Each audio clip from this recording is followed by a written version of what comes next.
어제 이재명 대통령의 취임 100일 기자회견이 있었습니다. 이재명 대통령 취임 100일에 대해서 여당은 희망의 시간이라고 자평했지만 야당은 파괴의 100일이라고 비판을 했습니다. 의원님께서는 취임 100일 어떻게 평가하셨나요? 우선 전제를 해야 될 게 요 전임 윤석열 전 대통령 정부, 윤석열 정부가 워낙 혼란하고 무도하고 그런 정부였기 때문에 뭐 당분간은 그 무슨 일을 해도 정상화를 찾아가는 과정이다. 그런 걸로 합리화가 될 수 있을 것이고 나쁘지 않은 평가를 받을 것입니다. 근데 이제 이게 계속 가지는 않겠죠. 게다가 이재명 대통령은 그 숫자라든가 디테일이 굉장히 강하고요. 네. 두 번의 성남시장과 경기도지사를 거치면서 뭐 행정 능력도 어느 정도 있다고 여겨지잖아요. 그러니까 실무에 굉장히 강하고 현장에 강하죠. 그래서 예를 들어 강릉 같은 데 갔을 때 그 현직 시장 꼼짝 못하게 만드는 뭐 그런 능력도 보여줍니다. 이 디테일은 굉장히 강하고 예를 들어 뭐 산재 사고에 대해서 집중적으로 뭐 노동부 장관한테 명함을 떨어지면 죽습니다. 뭐 이렇게 팔아. 뭐 이렇게 만기칠남식으로 하는데 그런 건 강해요. 네. 강한데 다만 이제 굵직굵직한 큰 틀에서 보자면 조금 갸우뚱하게 하는 점이 없지 않다. 우선 절대 다수 여당이 의회주의를 포기하고 악수는 사람과 하는 거다라고 하면서 계속 그 내란몰이를 하고 있습니다. 네. 그래서 야당을 야당으로 인정을 안 하고 절멸시켜야 될, 없애야 될 대상으로 지금 계속 치부하면서 입법 폭주를 계속하고 있잖아요. 지금 뭐 무슨 전쟁 이유도 아니고 혁명 상황도 아니고 언제까지 그렇게 계속 갈 것인가, 이거를 즐기는 것인가, 방치하는 것인가, 아니면 눈치 보는 것인가 라는 질문을 하지 않을 도리가 없습니다. 두 번째, 굉장히 뭐 경제에 대해서 많이 알고 또 더군다나 이제 우리 잠재 성장률을 한 3%까지 끌어올리겠다, 코스피 5천 하겠다, 뭐 구체적 수치를 갖다가 말씀하시는데 이게 뭐 주가 올라간다고 경제 성장률이 올라가는 건 아니잖아요. 네. 펀더멘탈이 따라 올라와야 되거든요. 기초 체력이 확보가 돼야 됩니다. 그러면 경제는 뭡니까? 기업들이 하는 거죠. 그러면 기업이 제대로 자기들 활동도 하고 이윤도 내고 국가 경제에 기여할 수 있도록 그렇게 법과 제도를 맞춰주고 규제 같은 거는 없애고 그렇게 해야 되는데, 예를 들어 노란봉투법이나 더 세진 상법 네. 같은 것들 보면 노측은 벌써부터 지금 하도급 업체에서 원청 나와라라고 하면서 뭐 점거하고 현대중공업 노조 같으면 타워 클레인 올라가고 그렇게 하고 있지 않습니까? 너무 노조 편향적인 그런 법 또 제도를 구사함으로써 말로는 친기업이다라고 하는데 과연 뭐가 친기업이냐 라는 걸 지적하지 않을 도리가 없습니다. 기업이 자빠지면은 힘을 못 내면 우리 어떻게 해도 경제 성장률이, 잠재 경제 성장률이 3%까지 올라갈 수가 없거든요. 네. 거기다가 뭐 더 말할 합의문을 쓸 필요도 없이 잘된 정상회담이었다 자화자찬을 했는데, 제가 이 일탄 뉴스 나와서 한번 얘기를 했을 겁니다. 지금 러트닉 상무장관이 하는 얘기를 들어보면 우리는 그냥 돈 내주는 기계다, 현금 지급기다. 미국에서 트럼프가 예를 들어 알래스카 가스관에 우리 투자하기로 했어. 그러면 45일 내에 돈을 내야 되고, 주기로 한 돈 3,500억 달러는 트럼프 임기 내까지 전부 다 집행이 되어야 하며 투자금 회수하기 전까지는 미국과 한국이 5대5 회수한 이후에는 미국 9, 한국 5, 한국 1 이렇게 이익을 배분한다. 지금 이게 일본한테 적용된 거거든요. 네. 이대로 가면요 어떻게 되냐면 지금 우리나라의 외화 보유고가 4,100억 달러쯤 됩니다. 그렇기 때문에 당초에 3,500억 얘기했을 때도 그게 돈으로 가는 게 아니고 대출이나 보증하는 거다. 5% 미만으로 돈이 나가는 거다. 걱정하지 마시라 했는데 그때 거기에 미국은 딴소리를 했어요. 아니다. 돈 내는 거다. 결국은 4,100억에서 3,500억을 주고 나면 우리 600억밖에 안 나요. 외환 방어가 안 됩니다. 그러니까 지금 와가지고 하는 얘기가 뭡니까? 매년 외환 시장에서 우리가 갖고 올 수 있는 돈은 200에서 300억 달러밖에 안 된다. 그러면 4년이면은 뭐 1,000억도 안 되는 거예요. 1,000억. 근데 주기란 게 얼마? 3,500. 그거 안 하면 관세 25% 다시 올리겠다. 그리고선 우리 국민들 저렇게 구금하잖아요. 그러니까 말로는 뭐 저 대단한 것처럼 했는데 실제 미국 가서 도대체 뭐 하고 왔냐 그러면 이 상태에서 왜 또 이재용이니 뭐 정의선이니 다 데리고 가지고 기업들이 또 1,500억 달러는 왜 또 투자한다고 그랬냐. 이거는 뭐냐. 그래서 아니 보세요. 3,500억 플러스 1,500이면 5,000억. 우리 돈으로 700조. 내년도 우리 예산이 728조입니다. 네. 거의 우리나라 1년 예산에 필적하는 돈을 갖다 미국에다 갖다 바치는데 우리는 어디다 쓰는지도 모르고 그냥 여기다 넣어라 그러면 넣고 안 넣으면 관세 올린다고 협박당하고 이득 나와도 우리보다 미국이 훨씬 더 많이 가지고 가고 왜 이런 거를 이런 상황으로 가냐. 그러면 우리는 뭐 가지고 먹고 살고 국내에 투자할 돈이 그만큼 나가면 우리는 투자를 무슨 돈으로 하냐. 입장 바꿔서 생각해 보세요. 그 돈이 미국에 700조가 투자가 안 되고 우리나라에 투자가 된다면 얼마나 일자리가 늘어나겠어요. 그렇습니다. 그러니까 이런 외교 문제도 미국한테는 그렇게까지 했는데 지금 돌아오는 건 구금이야. 일본은 우리한테 아주 우호적이던 이시바 총리 지금 그만둔다 그러죠.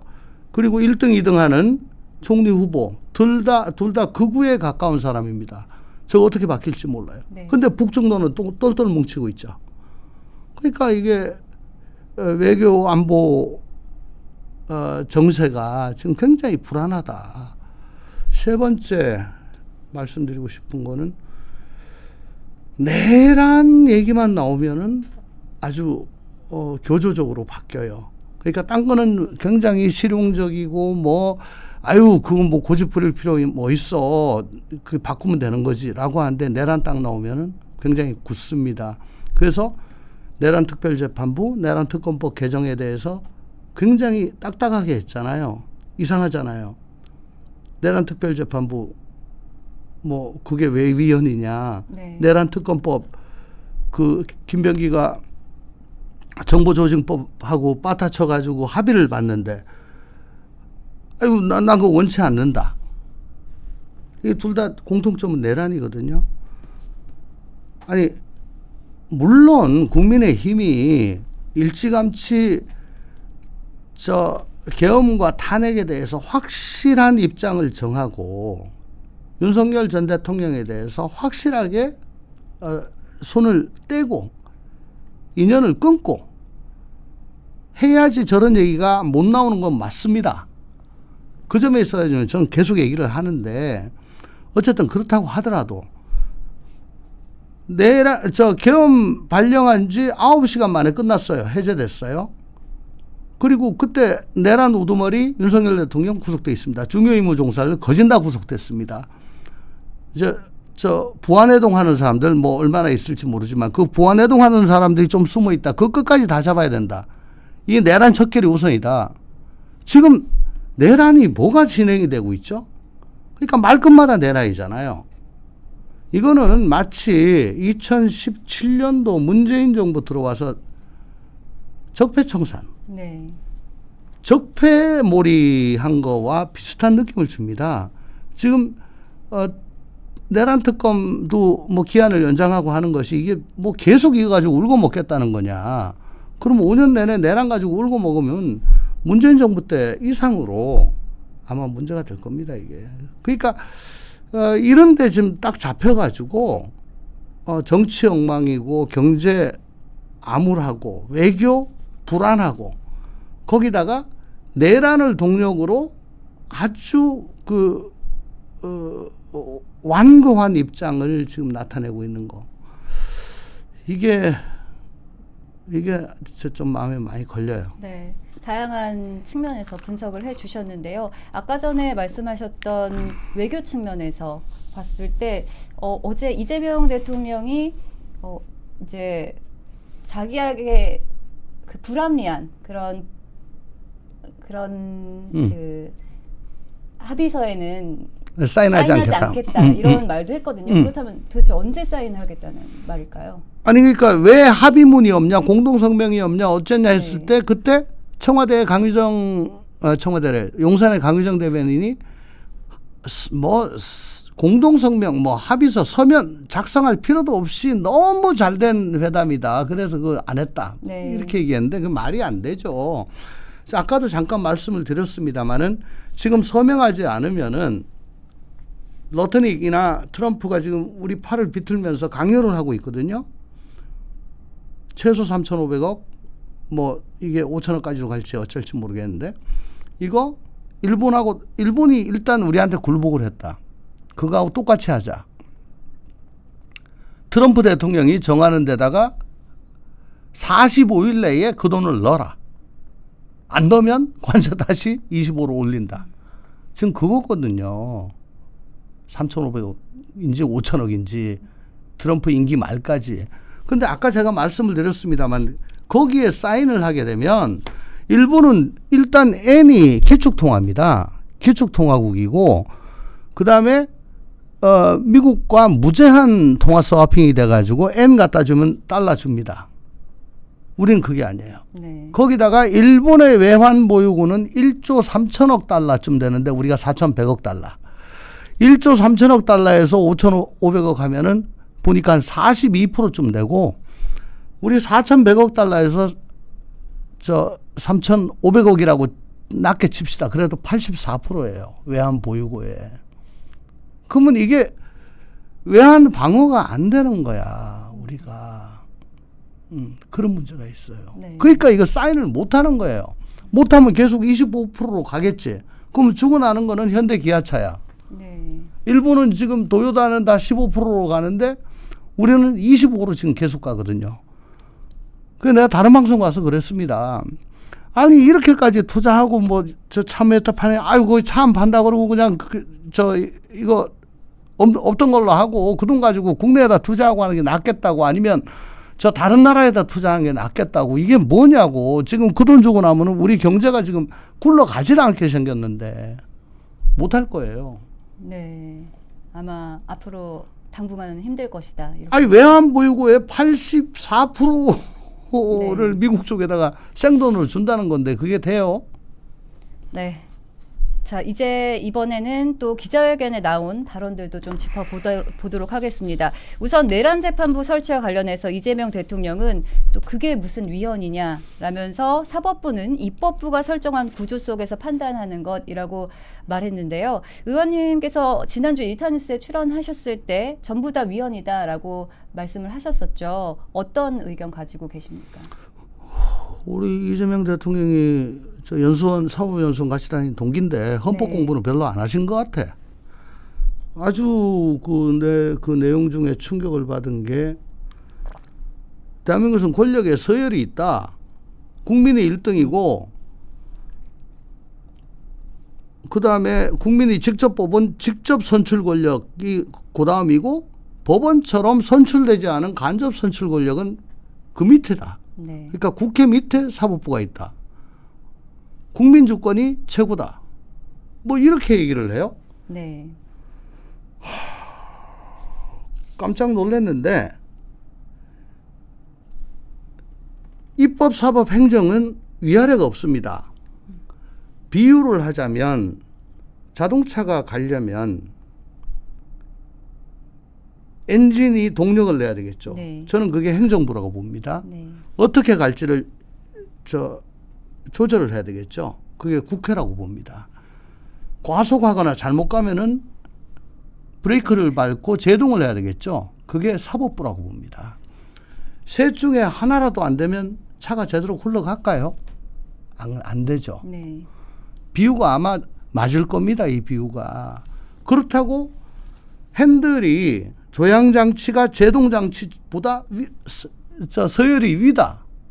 그 어느 것도 없으면 자동차가 굴러가지 않거나 사고가 나가지고 다쳐요. 죽어요. 어느 게 더 소중하냐 따질 수 있습니까? 원래 사법부를 이렇게 독립을 시킨 거는 미국에서 그 독립전쟁 끝나고 난 다음에 미국 건국의 아버지들이 왕이 없는 나라를 만들어 보자 라고 해서 머리를 싸매고 하다가 결국은 행정부는 옛날부터 있었던 거고 입법부는 대표 없이 과세 없다. 그러니까 시민의 대표가 선출돼 가지고 뭐 과세라든가 입법이라든가 하는데 그렇게 선출된 권력이 자기가 국민의 뜻을 받았다고 폭주를 하면은 이걸 어떻게 제어할 것인가라고 해서 고안된 게 법원입니다. 사법부입니다. 그 역할이 원래 그래요. 네. 그래서 그 사법부는 입법 행정과 같은 반열에서 선출 권력들의 폭주 혹은 국민의 뜻이다라고 하면서 전횡을 행사하는 다수의 폭정을 막는 장치로 이게 만들어진 겁니다.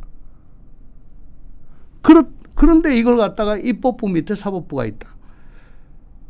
이건 애초부터 안 맞는 말이고요. 네. 같은 겁니다. 같은 겁니다. 그래서 3부라고 그러죠. 네. 3부.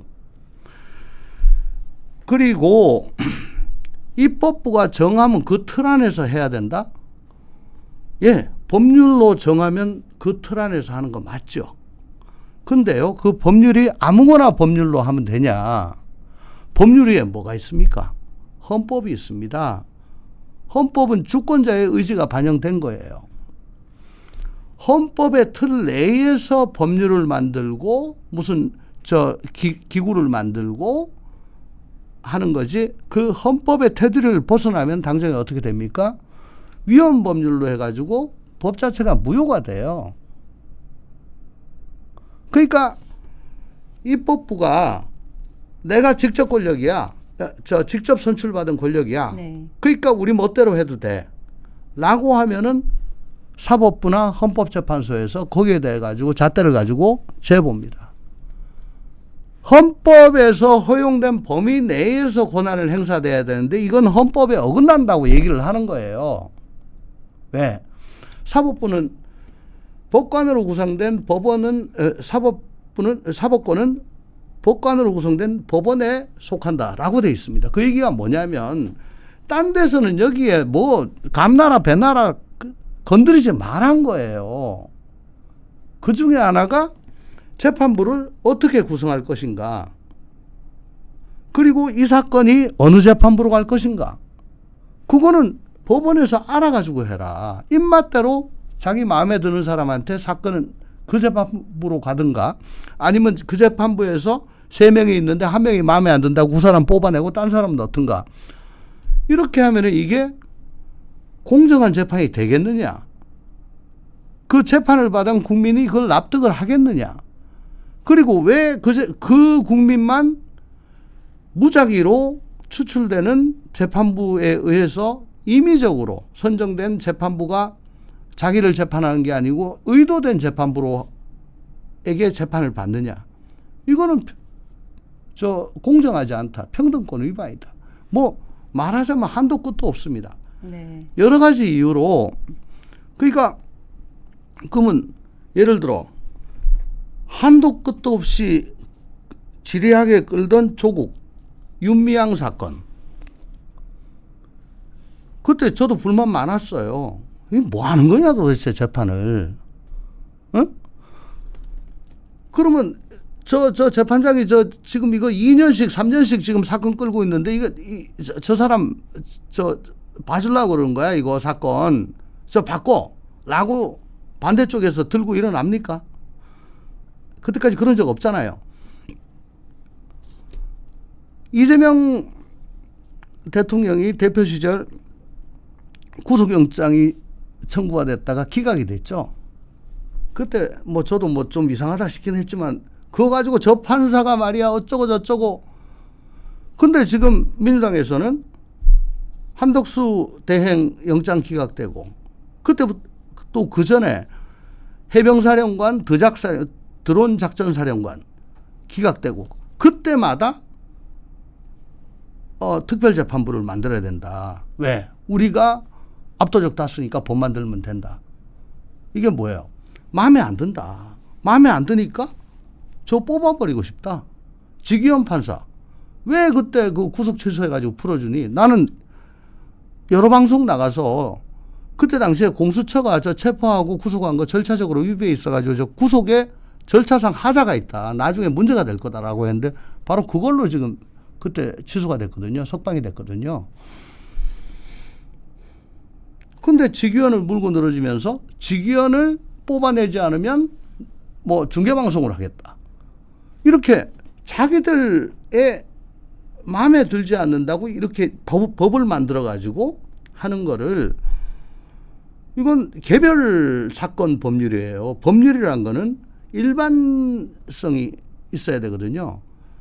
추상적이고 일반적이어야 됩니다. 이 법이 만들어지면은 우리 조앵커나 저나 뭐 누구나 저 앞에 있는 PD나 다 그 법의 적용을 다 받아야 돼요. 근데 지금 내란 특별재판부는 법은 저 직위원 쏟아내는 거고 내란 특검법은 직위원이 재판 마음대로 못하게 촬영하겠다는 거 아닙니까?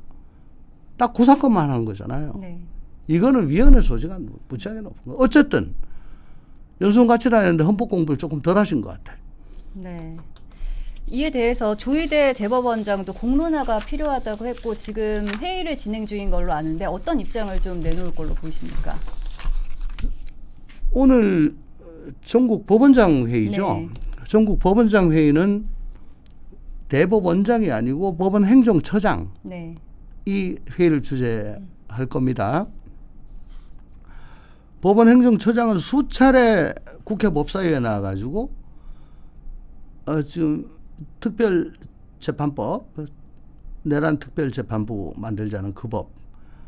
이게 왜 사법부의 독립을 저해하고 사법부의 정치적 중립성도 망가뜨리고 이게 왜 이 위헌 소지가 높냐라는 거를 여러 차례 얘기를 하신 분이에요. 그런 법원 행정처장이 전국에 43개 법원장들을 불러가지고 지금 회의를 하는 거니까 법원장쯤 되면은 이미 법원에서 20년 훨씬 이상 법관으로 근무를 하신 분들이니까 아마 천대엽 행정처장하고 생각이 비슷할 겁니다. 네. 예, 이건 뭐 위헌의 소지가 많다. 네. 뭐 그렇게 나오지 않을까 싶습니다. 네. 이어서 또 검찰개혁 관한 언급도 한번 살펴보겠습니다. 구더기가 안 생기게 악착같이 막아야지 아예 장을 먹지 말자, 장독을 없애자고 하면 안 된다라고 말을 했는데요. 구더기와 장독을 비유로 들었는데 이 검찰의 수사권과 기소권을 분리하는 데 동의하면서도 또 검찰의 보안 수사권 완전 폐지에 대해서는 신중한 입장을 보인 것 같습니다. 이게 대통령이 여당 강경파의 입장에 제동을 살짝 건 걸로도 보이는데 어떻게 보셨습니까? 예를 들어 지금 3대 특검법 더 센 특검법으로 김병기 원내대표가 합의를 하면서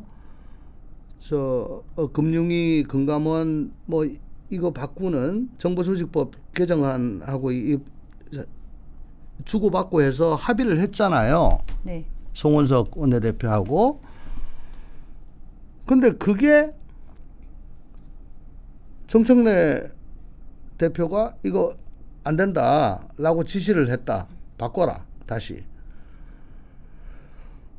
그리고 자기는 몰랐던 것처럼 얘기하고, 이재명 대통령도 저도 그런 내가 몇 달 참으면 되지. 정부 조직 바꾸는 거 몇 달 참으면 되지. 아니 지금 이 내란이 이 발본색원 해야지. 그게 뭐가 더 중요합니까? 지금 몰랐던 것처럼 얘기를 해요. 네. 난 여기서 결론부터 말씀을 드리면, 과연 대통령이 몰랐겠냐. 내 감으로는 모를 수가 없는 것 같은데, 근데 밤새 개딸들, 강성 지지층, 강성 의원들이 막 난리가 났어요. 그러니까 강성 당원들이 들고 일어나니까 지금 정청래나 대통령이나 다 몰랐던 것처럼 하는 거 아닐까. 근데 김병기는 대통령이 몰랐던 것처럼 하는데 들이받을 수 없으니까 정청래가 몰랐다 그러니까는 뭐 정청래한테 물어봐. 뭐 대표란 이름도 안 쓰고 막 노골적으로 불만을 표시하잖아요. 제가 왜 이렇게 이 얘기를 하냐면, 그동안에 예를 들어 중수청을 법무부에 두는 게 맞다라고 정성호가 얘기했을 때 난리가 났죠. 강성당원들이 무슨 얘기냐. 그러면 이게 무슨 검찰개혁이냐. 바뀐 거 아무것도 없다. 그래서 행안부로 그냥 가는 걸로 정치적으로 결정이 됐대요. 네. 이것뿐만 아니라 여러 가지 사례가 있는데, 강성당원들이 들고 일어나면은 난리를 치면은 또 그 목소리를 먼저 대변하는 것이 정청래이기 때문에, 대통령은 이래라라고 했는데 이게 맞다라고 했는데 며칠 안 지나가지고 정청래가 반대쪽으로 막 그냥 계속 가잖아요. 요번에도 그런 거예요. 제가 보기엔. 그래서 과거에 얼마 전까지만 해도 대통령은 이제 더 이상 뭐 당내 경선을 할 필요도 없고 어디 출마할 필요도 없고, 이제 강성당원들의 눈치를 더 이상 안 보고 모두의 대통령으로서 안정된 국정 운영을 염두에 두고 얘기를 하는 건데, 근데 뭐 정청래 당대표가 강성당원을 등에 업고 김어준을 등에 업고 하도 난리를 치니까, 이걸 가지고 이거 같이 싸우니까 모양 빠지고 국정 동력이 상실될까 봐 오냐 하고 참아주는 거 아니냐 라고 생각을 했었는데, 어저께 그 100일 기자회견을 할 때 자기도 보고를 못 받았던 것처럼 얘기를 하는 걸 보고, 그게 아니구나. 그게 아닐 수가 있겠구나. 대통령이 아직도 강성당원을 필요로 하는구나. 자기 지지 기반의 상당 부분을 이 강성당원들이 차지한다고 생각을 할 수도 있겠구나. 그래서 이 의도했던 의도하지 않았던 베드카 국합의 역할 분담이 결과적으로 되는 걸일 수도 있겠다. 제가 왜 대통령이 보고를 받았을 거라고 얘기를 하냐면은, 김병기와 송원석 원내대표가 이 특검법하고 정부조직법을 가지고 6시간을 밀고 댕기고 했답니다. 네. 근데 6시간 통으로 한 게 아니고 3번으로 쪼개가지고 했대요. 그러면 이거 가지고 왜 이렇게 길게 여러 번에 걸쳐가지고 했겠습니까? 서로 주장하는 게 막 첨예하게 맞서고 하다가 이제 대충 견적 뽑아보고, 잠깐만 그러면 우리 좀 쉬자. 돌아가서 정무수석이나 비서실장한테 보고를 하는 거죠. 지금 이렇다 그러면 이 정도까지는 해야 되겠다라고 보고가 되는 겁니다. 제가 보기에는. 네. 이런 사안을 그 여당 원내대표가 대통령실하고 무관하게 한다는 것 자체가 이게 넌센스예요. 그리고 정청래한테도 당연히 보고가 됐겠죠. 그렇게 6시간 동안 세 번 세션을 거쳐가지고 이끌어냈는데 아무것도 몰랐다? 라고 하는 건 좀 말이 아니지 않느냐라는 생각이 들어서 그걸 전제로 대통령이 굳이 이 협상 과정을 혹은 결과를 몰랐던 것처럼 그렇게 얘기하는 거는 강성당원을 의식하는 거 외에는 지금 달리 해석이 안 된다. 네. 그래서 대부분의 뭐 민생, 경제 이런 건 뭐 강성당원들이 들고 일어날 일이 없기 때문에 그냥 대통령이 의도한 대로 그냥 가겠으나 이 내란과 엮이는 거 또 국민의힘과 엮이는 거 뭐 여기에 대해서는 아마 계속 안 좋은 쪽으로 그냥 결론이 날 것이다 라고 저는 생각을 합니다.